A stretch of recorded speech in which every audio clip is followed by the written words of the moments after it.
Okay team, let's take a look at the optimal training structure for Hyrox. And of course, the structure that you're going to follow in your program with us.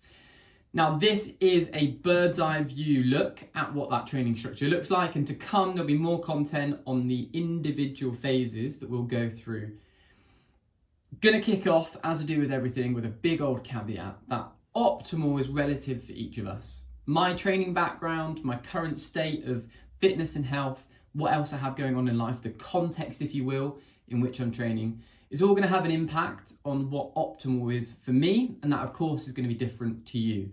But over the coming weeks and months, it's our job as coach and athlete to figure out what those influences are and manage them. But we are going to use the same blueprint, and I'll talk you through that blueprint now. So our training programs follow three distinct phases. The first phase is known as the base phase. Now, as the name suggests, we're going to lay the foundations of a super capable and resilient body and brain. Because over the weeks and months to follow, we are going to have to put a lot of stress, training stress, on the body. We need it to be capable of dealing with that. The second phase, once we've got that solid foundation in place, we're super capable of dealing with volume, intensity, we're mitigating risk of injury. We're then going to start building a body and brain that is ready for Hyrox. So we're going to look at specifically what Hyrox demands of us in terms of duration, intensity, movement patterns, and we're going to look to become super familiar and confident with all of those and be capable of moving nice and efficiently in all of the movement patterns that we need to perform come race day. The last phase, the fun one, it's the peak phase. This is where we're really looking to sharpen the axe. So we're now looking at super granularly what is going to happen in race week and race day. Looking at our nutrition strategy for both, we're going to look at our recovery protocols for both, make sure that we have a strategy in place for race day, and we know what to expect when we finish. During all three phases, to manage our training, we're going to use three hypothetical levers. The first lever is volume. Now, as you'll see on screen, at the start of our training program, we're going to gradually increase our volume because, as I said, the aim of the game is to build resilience to fatigue, resilience to overuse, so preventing injury, and making sure that we're prepared for what's to come. As we start to move the other two levers, we are going to need to bring down that volume. Right before our event, we're then looking to recover.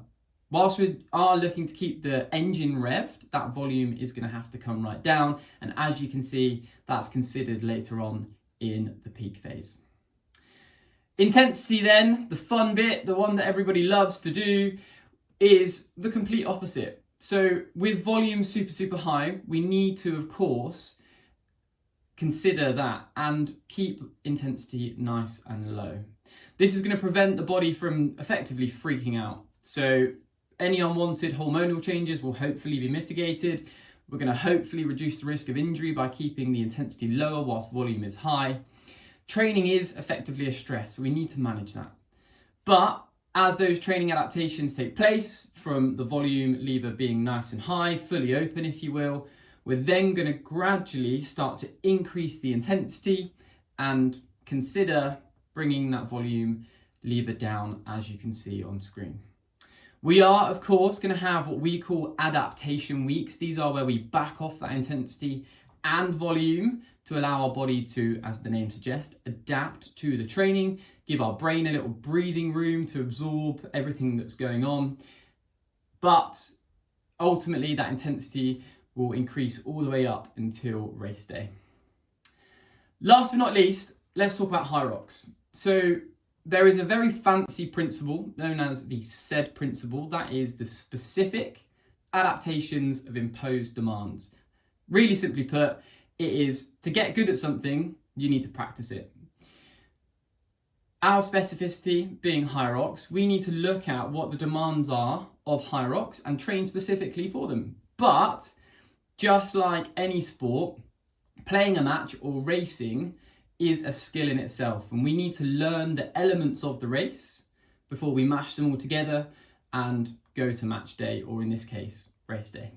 So just like a football player practices the hundreds of skills they need to be effective on a football pitch, we're going to practice all the skills we need to be effective come race day. Things like speed, endurance, mobility, agility, strength, pacing, all of those things are going to be trained, tested, and learned from throughout the program. And to begin with, we're going to keep things nice and generic.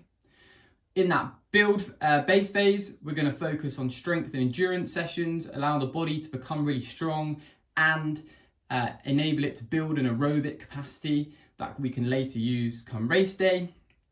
But the closer we get to the race, as you'll see, our trainings become more and more and more specific to Hyrox. We're going to test the elements of Hyrox. We're going to make sure that we understand our own capability and our ability to pace ourselves in the context of the Hyrox race and have a strategy ready to go come race day. So by the time you get to the end of the peak phase and we're looking to taper into the race, you should know exactly what you're capable of and how you're going to execute your race strategy. So that is the bird's eye view. As I said, to come will be some more content on all three of those extra phases where you can figure out exactly how to adapt our blueprint to the context in which you train.